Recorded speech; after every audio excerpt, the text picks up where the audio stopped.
Our mama has your dragon tattoo. What, boss? Don't. Oh no. He was not supposed to be seen. Marcus Kang did not stand on open sidewalks. He did not linger in broad daylight on a Brooklyn street while civilians walked past with strollers and cold coffee. He had protocols. He had a driver. He had 4 men in black whose entire purpose was to prevent moments like this one. 30 seconds. That was all this was supposed to be. Thomas had taken the wrong exit. Breach stop, quick correction, back in motion. Then something tugged the left leg of his trousers. He looked down. 3 identical little girls stood at his feet in a tight cluster. Pink dresses dusted with street dirt, afro puffs catching the July sun. They stared up at him with the unblinking steadiness of children who have not yet learned what a man like Marcus Kang is supposed to make them feel. The middle one had a missing front tooth. All 3 had sticky mango-orange fingers. They could not have been older than 5. His bodyguard, Day, took 1 step forward. Marcus raised a single finger. Don't. The middle girl lifted onto her tiptoes. She cupped both small hands around her mouth and whispered something directly into the hot afternoon air. 4 words, maybe 5. Quiet enough that nobody else on that entire block could have heard them.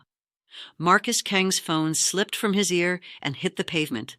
He didn't hear it land.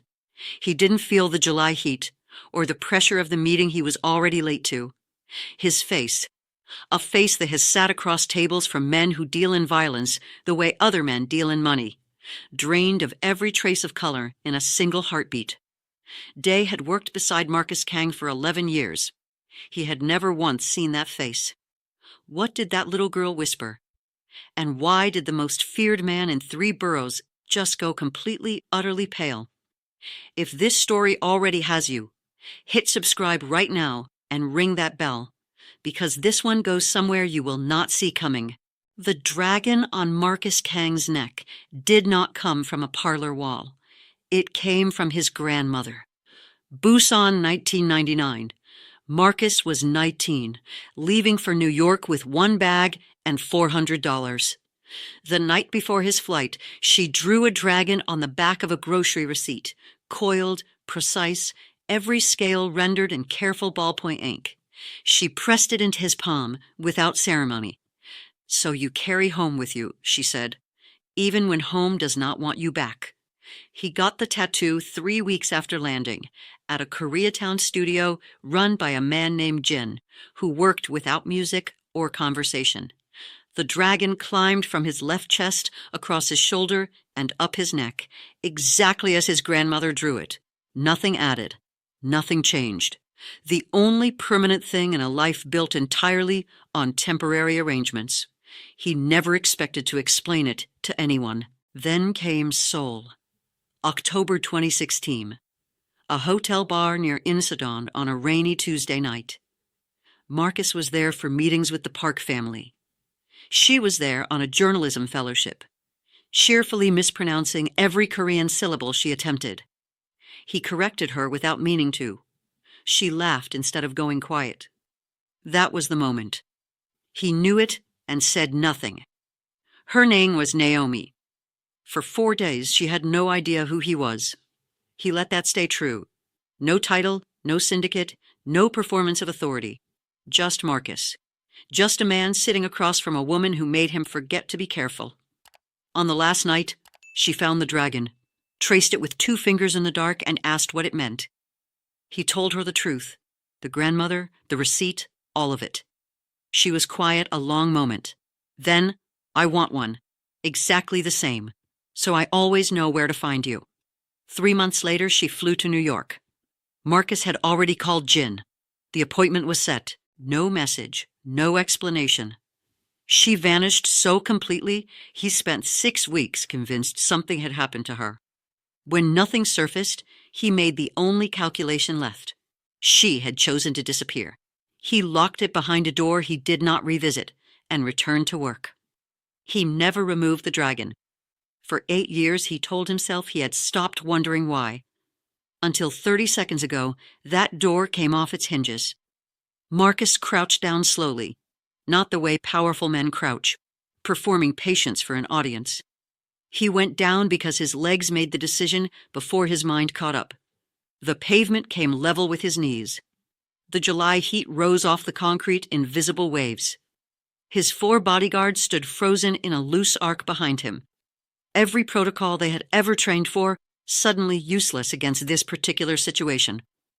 He was at eye level with the 3 girls now. "Say that again," he said. His voice came out wrong, too quiet, stripped of the authority that usually lived inside it. The middle girl did not flinch. She had the particular fearlessness of a child who has decided on pure instinct that this enormous man in the black suit is not actually dangerous to her specifically.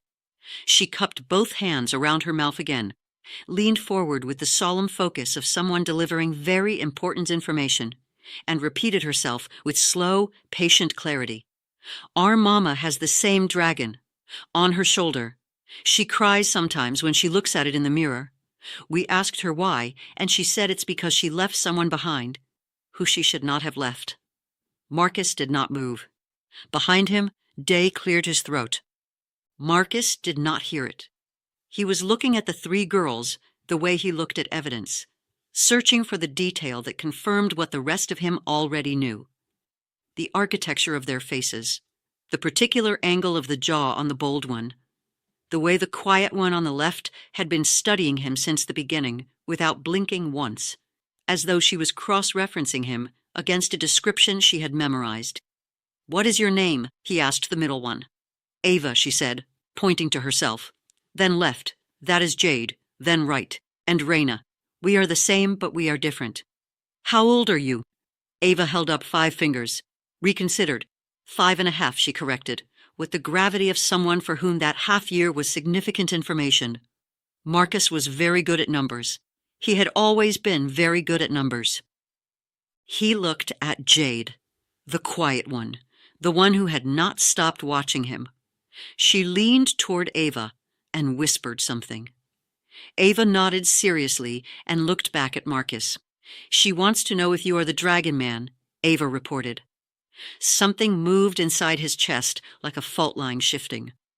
"Subscribe right now and hit the bell. This story is just getting started, and it only gets heavier from here." Before he could answer, a woman's voice cut through the street noise like something sharp and cold, terrified in a way that only made sense to exactly one person standing on that block.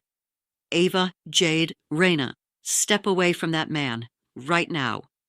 She came through the crowd, carrying grocery bags, heavy plastic handles cutting white lines into her fingers, a loose pink sundress. Gold hoops catching the afternoon light, large, simple, the kind that move when the wearer moves. Marcus had bought her a pair exactly like those in a market near Insadong on their 2nd day together. He had told himself for 8 years that he did not remember that. He remembered everything. She saw his bodyguards first and slowed. Then she saw the Escalade. Then she looked past the girls, found his face across 12 feet of Brooklyn sidewalk, and every ounce of color she had left her body in one single second. The grocery bags hit the ground. An orange rolled out of the nearest one and bumped along the concrete, coming to rest against the toe of his shoe. 8 years older.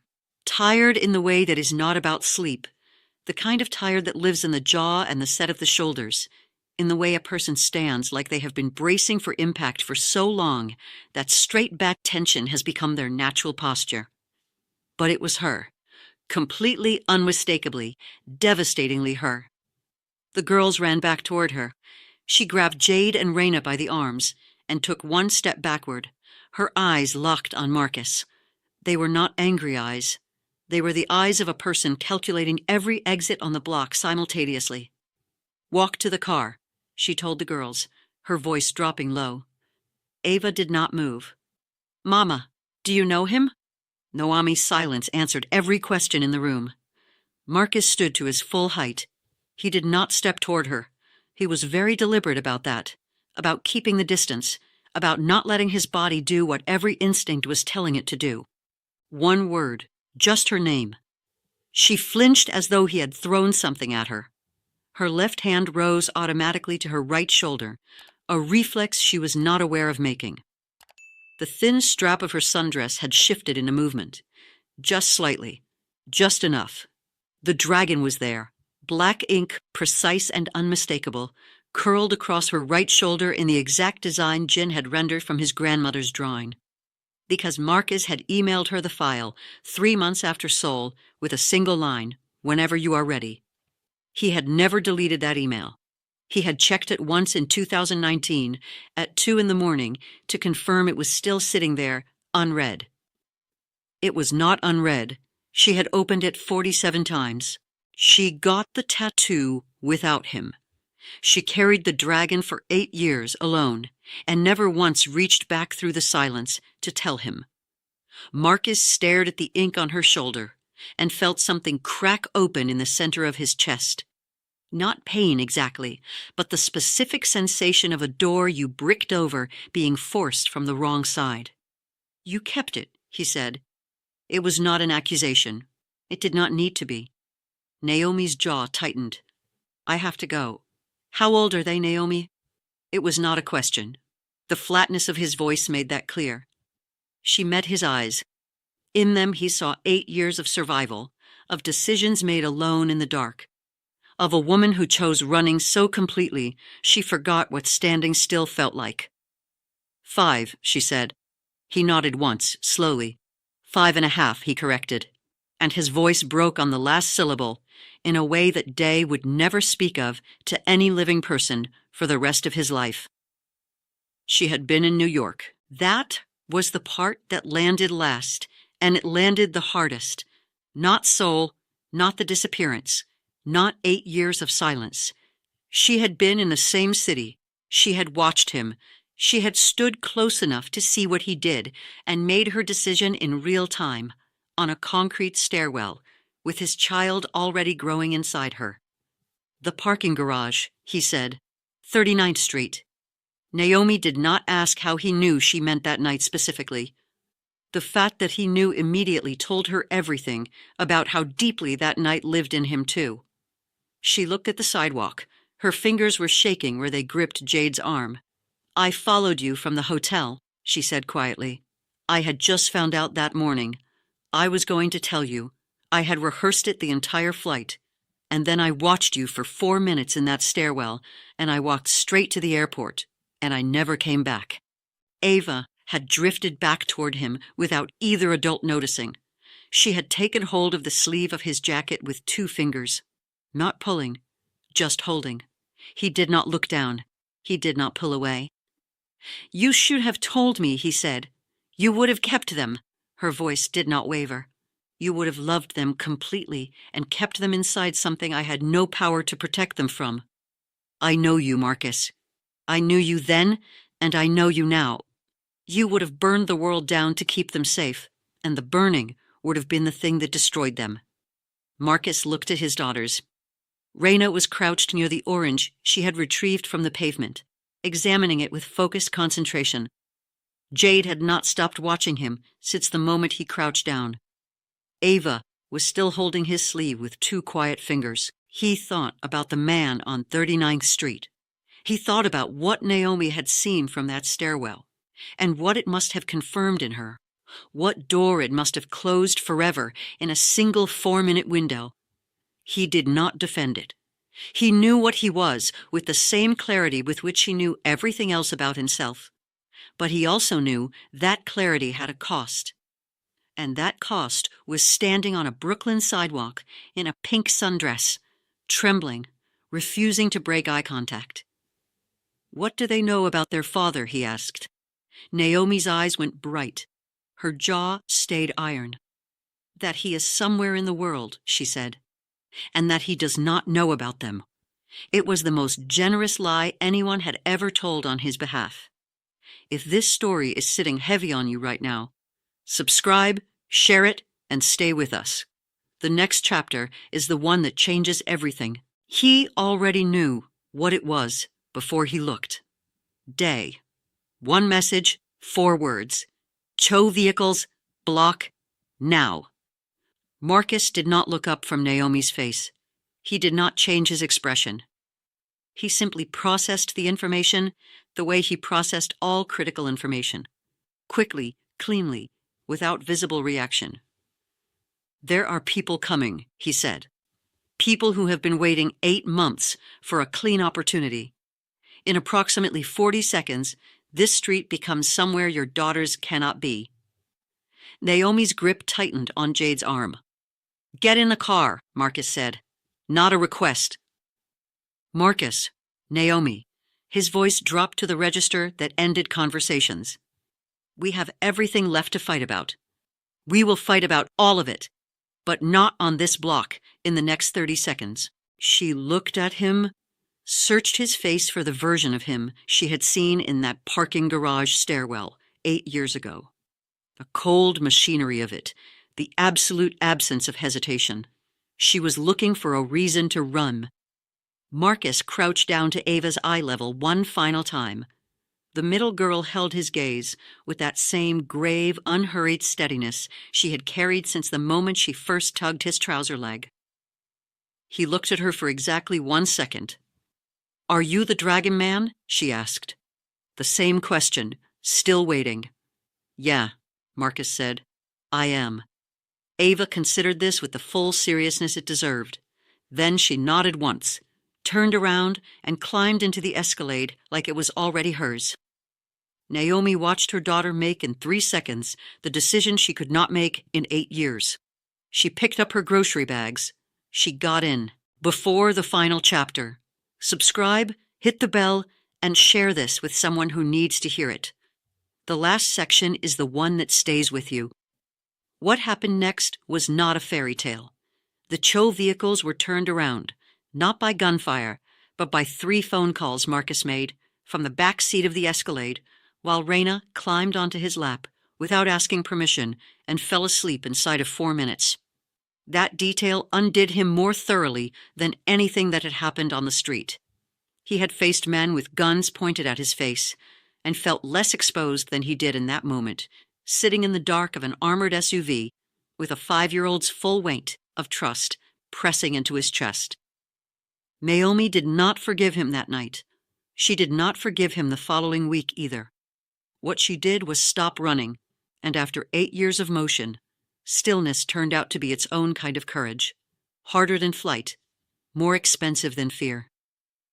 The girls adapted the way young children do, completely, immediately, with total confidence that the complicated parts were the adults' problem to sort out. For the first 2 months, they called him the Dragon Man. Then just Dragon. Then one morning in October, Ava walked into the kitchen, where Marcus was standing alone, drinking coffee, and said, without ceremony or build-up, "Good morning, Dad." Marcus set his cup down very carefully on the counter. He turned to face the window. He stood there for a long moment before he could answer her. His grandmother had drawn that dragon so he would always carry home with him. It turned out home had been looking for him too. It just needed 3 little girls in pink dresses to show him which direction to walk. If this story moved you, hit that like button, share it with someone who needs it today, and subscribe for more stories that stay with you long after they end. Tell us in the comments, did you see that ending coming?